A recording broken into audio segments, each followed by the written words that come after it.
एक व्यापारी व्यापार करने के लिए एक शहर से दूसरे शहर जाता था। बीच में रेगिस्तान का कुछ इलाका पड़ता था। वह आदमी एक नेगेटिव सोच वाला इंसान था। हमेशा शिकायत करता रहता था कि मेरे पास ये नहीं है, वो नहीं है, इसकी कमी है, उसकी कमी है।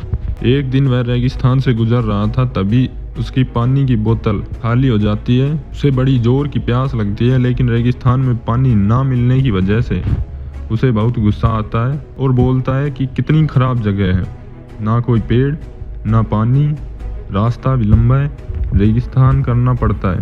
तभी आसमान की तरफ देख करके कहता है कि भगवान, ये कैसी जगह बना दी है आपने। अगर मेरे पास में बहुत सारा पानी होता, बहुत सारे संसाधन होते तो इस जगह पर हरियाली कर देता, बहुत सारे पेड़ लगा देता। वह आदमी ऊपर देखकर ये सब बातें कह रहा होता है और ऐसा लग रहा था कि जैसे ऊपर वाले से जवाब का प्रतीक्षा कर रहा हो कि भगवान कुछ कह दे। अब चमत्कार ये हुआ कि वह जैसे ही नीचे देखा, उसे अपने आंखों के सामने एक कुआं दिखाई दिया। वह पूरी तरह से घबरा गया, क्योंकि उसने कभी भी उस रेगिस्तान में कुआं नहीं देखा था। वह कुएं के पास पहुंचा और देखा कि कुआं पूरी तरह पानी से भरा हुआ है, परंतु वह आदमी नेगेटिव सोच वाला था और हमेशा शिकायत करता रहता था।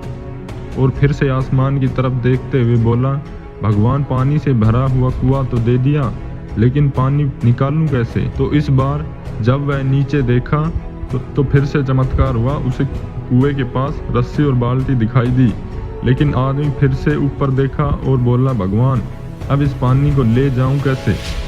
तभी उसको एहसास हुआ जैसे उसके पीछे कोई है। वह पीछे मुड़कर देखा तो एक ऊंट खड़ा हुआ था। वह पूरी तरह से घबरा गया, सोचने लगा कि ये तो सच में होने लग रहा है। मैं बातों बातों में कह तो दिया, अब मुझे यहाँ हरियाली करनी पड़ेगी और पेड़ लगाने की जिम्मेदारी लेनी पड़ेगी।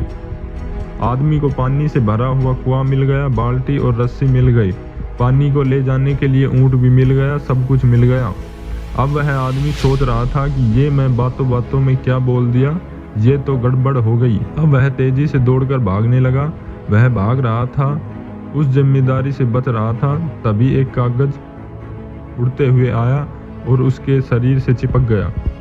उसने जब उस कागज को देखा तो उस पर लिखा हुआ था कि मैंने तुम्हें पानी दिया, कुआं दिया, रस्सी और बाल्टी दिया, पानी को ले जाने के लिए साधन दिया, फिर भी क्यों बचकर भाग रहे हो। उस आदमी को लगा कि मेरे साथ पता नहीं क्या हो रहा है। वह दौड़ते दौड़ते रेगिस्तान को पार कर लिया, लेकिन उस रेगिस्तान को हरा भरा नहीं बनाया। यह कहानी हमें सिखाती है कि हम में से बहुत सारे लोग ये कहते हैं कि बड़े स्कूल में पढ़ लिए होते या बड़े कॉलेज में चला गया होता तो ये कर लेता, अगर मेरे पास बहुत सारा पैसा होता तो ये कर लेता, मेरा बॉस मेरा साथ नहीं देता है, नहीं तो मैं पता नहीं क्या कर देता। हम हमेशा शिकायत ढूंढा करते हैं, अपनी जिम्मेदारियों से बचकर भाग रहे होते हैं। ये कहानी हमें सिखाती है कि लाइफ में हम जो कुछ भी कर रहे हैं 100% जिम्मेदारी हमारी है। काम को बिना किसी शिकायत के पूरा करें तो दूसरों का दोष देना, उनकी गलतियां बताना बंद कीजिए, अपनी गलतियों को सुधारना शुरू कीजिए।